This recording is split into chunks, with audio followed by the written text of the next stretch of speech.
Hi, I'm Erika Murray, a lawyer with PCK Intellectual Property. And today I'm here with Stephen Perry, the president of PCK. And we're going to talk to you about the major changes coming to the Canadian patent law system. So Stephen, what are the 4 major changes coming? Well, really, there are so many changes, but if I was forced to pick 4, I would pick the changes to the filing requirements, changes to examination, to the maintenance fee regime, as well as abandonment and reinstatement. Okay, so we'll start with filing. What are the most important things that people should be aware of when it comes to the filing requirements and the changes that are coming? Well, overall, the regime is relaxing a little bit. Right now, it's a very regimented and very strict set of requirements to establish a filing date in Canada, but the PLT, the Patent Law Treaty, requires that the signatory countries expand and relax the requirements somewhat. So probably the big ones I would mention on the filing side are the ability to file a patent application in Canada and get a filing date without the application being in one of Canada's 2 official languages. That will now be possible, provided that a translation is filed within a relatively short period of time into English or French.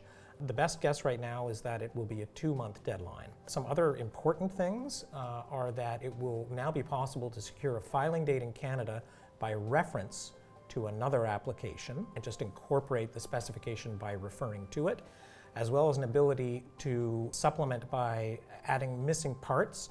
Let's say a figure was omitted or a page of the specification. There's a mechanism to permit that to be added to the case. Another very important and significant change is that what is currently a very strict 12-month deadline to file a Canadian application and get the benefit of convention priority will be relaxed to allow for filing within no later than 14 months. So if you miss the 12 months, then it will be possible by fulfilling certain criteria to get a filing date with convention priority.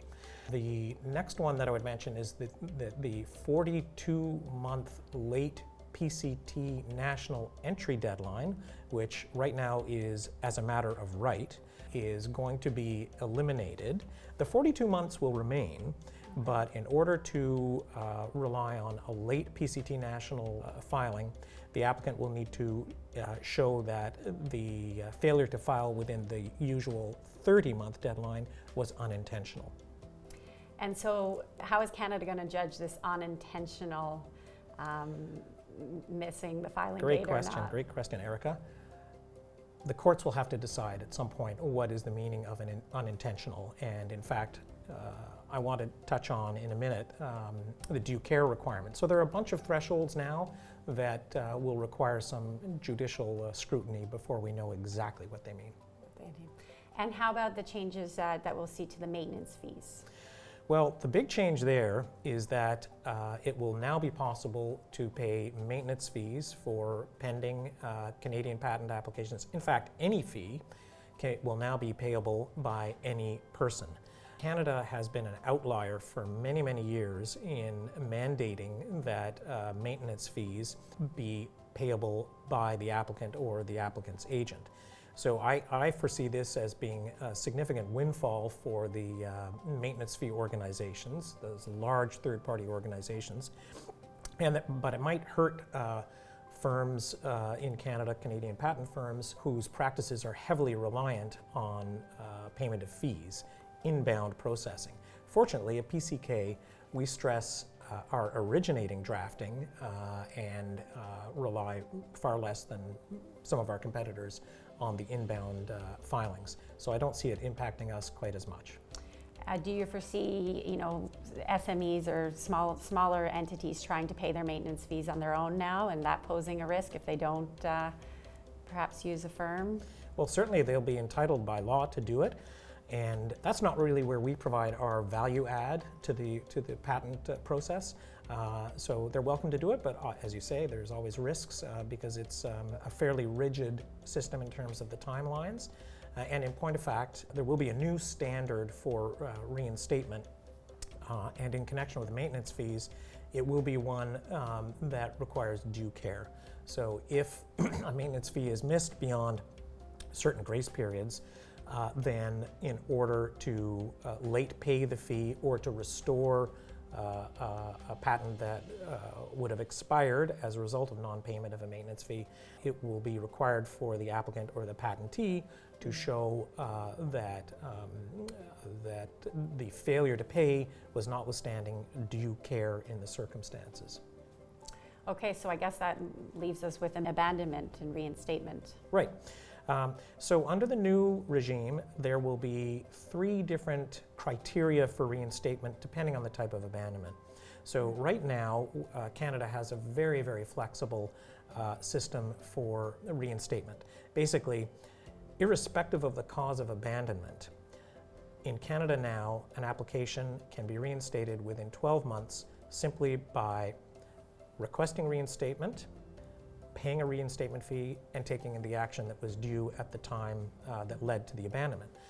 Under the new regime, office actions that are not responded to in time and final fee payments can still be reinstated, or abandonments resulting from that can still be reinstated within the normal 12-month period by simply paying the fee and requesting reinstatement. So that doesn't change. For maintenance fees, as I just mentioned, there will be a requirement to show that the failure was in spite of due care. And then for examination, it's kind of a hybrid approach. There will be an initial period following the abandonment within which the application can be reinstated by paying the reinstatement fee, requesting examination, but then beyond that initial period, the due care requirement would kick in. Okay, and so are there any other changes that are important? I mean, they're all important, but are there any other ones that people should be aware of? Well, there are lots and lots and lots of changes. Some are coming with these revisions, and in fact, others are scheduled to come later, not with this round. For example, the institution of a new regulatory body, a college of patent and trademark agents. That's not going to be part of this round, but there are, anyway, thank you for the opportunity of a shameless plug.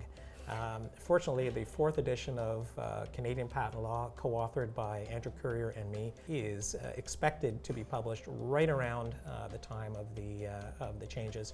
So I encourage all our viewers to buy a copy. Right, and that's the book, the law school book used basically across the country here in Canada, right? Across the country here, and I Google it from time to time just to see where it's sitting. I think you can get it in Texas.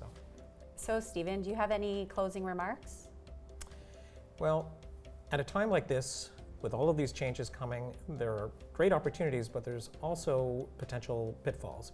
So my advice to our viewers would be, if you are filing anything in the next 6 months, for example, I did mention the 42-month national phase changes, I do encourage you to reach out to myself, to Andrew Currier, or one of the other agents or attorneys here at PCK so that we can walk you through the necessary steps.